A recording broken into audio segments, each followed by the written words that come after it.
One of the most important cultural concepts for foreigners to understand when living in Latin America, including here in Ecuador, is something called Viveza Criolla. There's no direct English translation for this term, but it generally refers to a social mindset based on cleverness, self-advantage, and getting ahead by finding loopholes in rules or social expectations.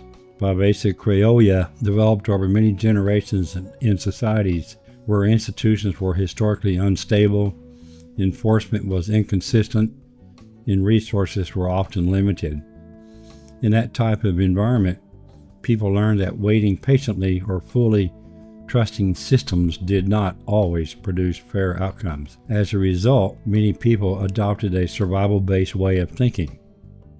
If I don't take the opportunity when it appears, someone else will.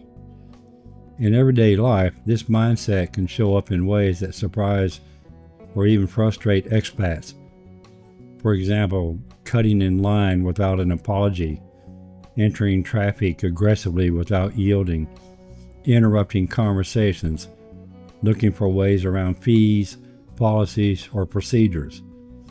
To someone from North America or Europe, these behaviors can feel disrespectful or dishonest.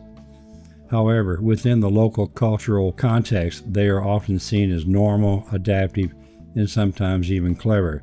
Many locals strongly disagree of this behavior and take pride in being orderly, ethical, and respectful. It's a cultural pattern, not a personal character flaw. The real value in understanding Viveza Criolla is this.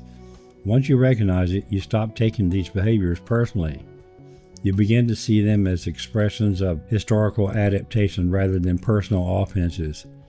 For an expat survival, this awareness helps you to learn to stay emotionally calm, set firm but respectful boundaries, learn when to be flexible and when to be firm, and to protect yourself in business and financial dealings. Living successfully in another culture does not mean approving of every behavior, but it does require understanding the forces that shape them. When you understand Viveza Criolla, Ecuador becomes less confusing, less frustrating, and far easier to navigate with clarity and respect. Thank you for listening.